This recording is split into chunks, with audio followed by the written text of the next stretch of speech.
O assunto deste vídeo é responder a pergunta: pode o cristão divorciado casar-se novamente? Olha, não é difícil encontrar cristãos casados pela segunda, terceira e até quarta vez. Eu sei que a instituição familiar e o casamento está perdendo seu valor na sociedade contemporânea. Mas é claro, eles não seguem os princípios bíblicos. Agora, ver isso acontecer dentro das igrejas é algo muito preocupante.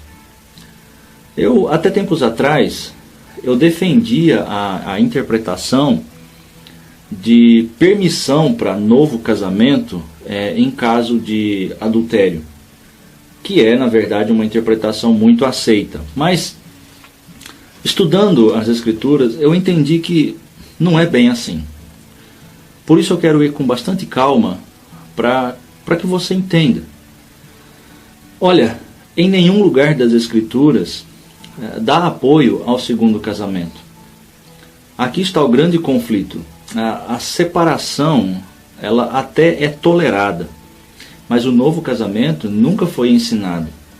Talvez você já esteja pensando na exceção lá de Mateus capítulo 5 ou capítulo 29, ou capítulo 19, mas vamos com calma. Eu sei que quando falamos sobre esse tema, divórcio por adultério, o sentimento acaba tomando conta, principalmente quando nós consideramos a parte inocente e logo pensamos num ser justo. Mas como reagimos diante de passagens como estas que eu quero ler para você agora? Acompanhe comigo. Marcos capítulo 10, 11 e 12. Todo aquele que se divorciar de sua mulher e se casar com outra mulher, estará cometendo adultério contra ela. E se ela se divorciar de seu marido e se casar com outro homem, estará cometendo adultério. Percebeu que não há exceção? Vamos para mais um verso. Lucas 16 e 18. Quem se divorciar de sua mulher e se casar com outra mulher, estará cometendo adultério. E o homem que se casar com uma mulher divorciada, estará cometendo adultério. Notou que não há exceção? Mas vamos para mais um texto. Agora o apóstolo Paulo escrevendo aos Romanos. Romanos capítulo 7, verso 2. Acompanhe. Pela lei, a mulher casada, está ligada a seu marido enquanto ele estiver vivo. Mas se o marido morrer, ela estará livre da lei do casamento. Por isso, se ela se casar com outro homem enquanto seu marido estiver vivo, será considerada adúltera. Mas se o marido morrer, ela estará livre daquela lei, e mesmo que venha a se casar com outro homem, não será adúltera. Novamente, nesse texto, Paulo não dá nenhuma exceção. E é claro que Paulo conhecia a exceção de Mateus. A única possibilidade para o novo casamento que nós encontramos nas Escrituras é a morte do cônjuge. Olha ainda 1 Coríntios 7, 10 e 11. Aos casados dou este mandamento, não eu, mas o Senhor, que a esposa não se separe do seu marido, mas se o fizer, que permaneça sem se casar, ou então reconcilie-se com o seu marido, e o marido não se divorcie da sua mulher. Novamente, você vê no texto que não há exceção. Note a frase, não se separe do seu marido, mas se o fizer, que permaneça sem se casar. Aqui mais de uma vez diz que a separação, ela até pode acontecer, mas novo casamento não. Pelo menos é o que está no texto. O problema surge apenas em Mateus, no capítulo 5 e também no capítulo 19, onde o texto dá margem para a interpretação de uma exceção, permitindo o divórcio com um novo casamento, caso a separação seja por infidelidade conjugal. E a interpretação aí que se for uma separação por causa de adultério, então Jesus está dando margem para uma possibilidade de um novo casamento. Vamos ver o texto, Mateus 19 e 9. E eu lhes digo que todo aquele que se divorciar de sua mulher, exceto por imoralidade sexual, e se casar com outra, estará cometendo adultério. Olha, há tantas interpretações deste versículo que, sinceramente, explicar tudo levaria horas. Portanto, eu quero ser o mais breve possível. Em Marcos e Lucas, não há essa exceção. Isso tem que ser observado. Será que, à exceção de Mateus, existe a possibilidade de um segundo casamento? Será que permite novo casamento se o divórcio for por causa de adultério? Preste atenção, será que Jesus falou em exceção por adultério? Isto é muito importante. É adultério que está sendo colocado como exceção ali no texto? É a palavra adultério? A exceção se refere realmente a adultério? Vamos dar uma olhada em Mateus capítulo 5 e 32. Eu vou ler e você acompanha com atenção. Mas eu lhe digo que todo aquele que se divorciar de sua mulher, exceto por imoralidade sexual, faz que ela se torne adúltera. E quem se casar com a mulher divorciada, estará cometendo adultério. Neste verso temos algo interessante. Preste atenção. Tanto aqui quanto no capítulo 19 e o verso 9, usa duas palavras gregas. A primeira é porneia, que é traduzido por imoralidade sexual ou prostituição, dependendo da versão. E a outra palavra, que está no mesmo verso, é moicheia, que significa exclusivamente adultério. Porneia é um termo genérico para todo tipo de ato sexual ilícito. Já moicheia significa adultério, exclusivamente adultério. Sexo de pessoas casadas com outro que não o cônjuge. É claro que, apesar de porneia também incluir o adultério como sendo ato sexual ilícito, é importante frisar que nesta passagem não tem a palavra porneia, ela não tem o significado de adultério. E por que eu cheguei a essa conclusão? Analisando a forma como Mateus, e até mesmo Paulo, faz a distinção entre porneia e moicheia. Eles fazem distinção, são duas atitudes distintas. A prova disso está em Mateus capítulo 15, quando Jesus fala sobre os pecados do coração. Ele usa as duas palavras no mesmo contexto, só que significando coisas diferentes. Olha o que diz, Mateus 15, 19. Pois do coração saem os maus pensamentos, os homicídios, os adultérios, aqui é moicheia, as imoralidades sexuais, ou prostituição conforme a tradução, e aqui é porneia, os roubos, etc. Percebeu que são duas palavras para duas atitudes diferentes?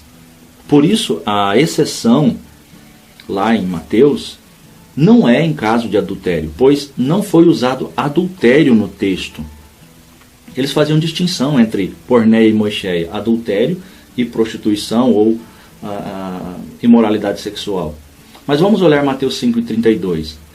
Mas eu lhes digo que todo aquele que se divorciar de sua mulher, exceto por imoralidade sexual, faz que ela se torne adúltera, e quem se casar com a mulher divorciada estará cometendo adultério.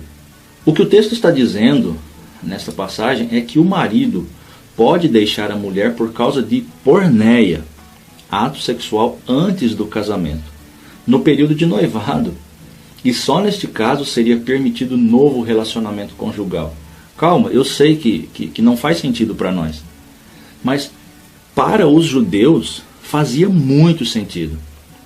Por isso até que os discípulos de Jesus, eles disseram, logo em seguida, ali em Mateus 19:10, eles disseram, se esta é a situação entre homem e sua mulher, é melhor não casar.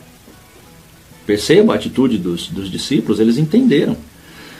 A possível exceção que Mateus coloca ali está dentro do contexto do casamento judeu. Para isto basta olhar para a história de José e Maria, que é a melhor prova disso. José e Maria estavam desposados, noivos, ou seja, já estavam prometidos um para o outro. E quando Maria apareceu grávida, José pensou em deixá-la, porque ele julgou que ela tinha sido infiel com ele durante esse período. Está lá em Mateus capítulo 1, 19. Agora tem um detalhe muito interessante aqui, porque a palavra usada quando José resolveu deixá-la ou separar-se, lá no texto, é a mesma palavra que está lá em Mateus 5,32 e também 19:9, usada como divorciar ou repudiar. José estava no direito legal de repudiar ou divorciar-se de Maria caso ela tivesse sido infiel. Mas à noite o anjo aparece em sonho e diz para ele, olha, Maria não foi infiel e por isso José a recebe por esposa. Eu sei que parece muito estranho, principalmente para nós, como assim divorciar se não eram casados? Mas como eu já disse, é o contexto judaico. A lei dava razão para José e ele poderia iniciar outro relacionamento, porque nesse período de noivado já era um compromisso de casamento. Seria extenso explicar tudo isso aqui, mas fica a dica para você pesquisar. Mateus, ele não dá margem para novo casamento. O contexto que ele escreve é o judaico, o caso de Maria e José. É interessante notar que os fariseus, isso é algo para se pensar, porque os fariseus eles não consideravam Jesus como filho de Deus e, portanto, não aceitavam o nascimento virginal. E quando a gente vai lá para João capítulo 8 e 41, há um indício ali de eles estarem acusando Jesus de ser filho de porneia ou de prostituição, já que eles consideravam que ele não era filho de José. E talvez estavam ali acusando Maria de ter sido infiel no período de noivado. E isso está de acordo com a narrativa de Mateus sobre o nascimento de Jesus, ali em Mateus 1, 18 e 25, porque o próprio José pensou em deixá-la, porque ele julgou que ela tinha sido infiel. Mas é importante notar que o texto, então, não usa adultério, porque não é adultério, é porneia, é imoralidade sexual. E só é possível porneia antes do casamento, pois após o casamento, o ato sexual ilícito é considerado adultério. Então teria que ser adultério, mas é porneia. Outro detalhe importante é que pela lei, se a mulher cometesse adultério, ela e o amante deveriam ser mortos. Está lá em Levítico capítulo 20, 10. Perceba que na lei o adultério tinha pena de morte. E é interessante isso, pois assim a parte inocente ficava livre para casar-se novamente. A exceção de Mateus 19 não é adultério, pois se fosse adultério, o cônjuge que cometeu o adultério deveria morrer e o outro poderia casar-se livremente. Não teria problema. A lei dava base para isso. Com isso em mente, veja que é impossível considerar que o texto está dando margem para o segundo casamento através de adultério. A possibilidade seria apenas para a infidelidade antes do casamento, ou seja, no período de noivado. Se o marido descobrisse que a esposa ou a noiva foi infiel nesse período. Essa é a exceção de Mateus capítulo 19 e também de Mateus capítulo 5. Além do que, nós não podemos ignorar 4 passagens que excluem a possibilidade de novo casamento. Olha, é Marcos, Lucas, Romanos e 1 Coríntios. Perceba que pode haver a separação, mas não há permissão bíblica para novo casamento. Eu sei que é complicado e diante de tantas interpretações, diante de tantas opiniões diferentes, fica difícil entender. Mas hoje eu compreendo que a separação, embora ela não seja aprovada por Deus, ela até pode acontecer, mas a Bíblia não dá margem para novo casamento. Isso tem que ficar muito claro. Para concluir, ali em Mateus 19, 12, após os discípulos terem dito que era melhor não casar, Jesus diz algo muito interessante. Ele diz, olha, nem todos têm condições de aceitar essa palavra, somente aqueles a quem isso é dado. Percebeu? E ele termina dizendo que alguns se fizeram eunucos por causa do reino dos céus.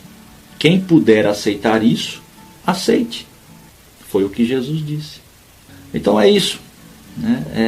São essas considerações que eu vejo nas Escrituras sobre divórcio e novo casamento. Foi isso que eu aprendi, foi isso que eu vi estudando as Escrituras, embora eu pensava que poderia haver uma possibilidade de uma exceção realmente ali em Mateus. Mas estudando as Escrituras eu percebi que Mateus não está dando base para um segundo casamento, porque isso está dentro de um contexto do casamento judaico. Então separação até pode acontecer, mas novo casamento, a Bíblia não dá base para isso.